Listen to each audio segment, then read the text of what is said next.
বন্ধুরা, happy new year. আজকে দুপুরের menu fried rice, chilli chicken হবে। পুরো ভিডিওটাই আমি আপনাদেরকে দেখাবো, ঠিক আছে। চিলি চিকেনের ম্যাগনেট করে রেখেছি, অ্যারারুট আছে, কর্নফ্লাওয়ার আছে, 5টা ডিম দিয়েছি, লঙ্কার গুঁড়ো, হলুদ, নুন আর সামান্য একটু মিষ্টি আর আদা রসুন পেস্ট একটু দেওয়া হয়েছে। টমেটোটাকে পুরো ভাজা হবে। আর রাইসের চাল ভেজানো আছে।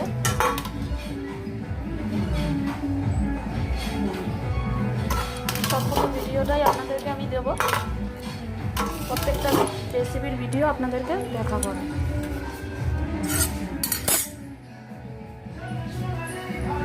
আমি আগে রাইসের কাজু কিশমিশটা একটু ভেজে নেবো।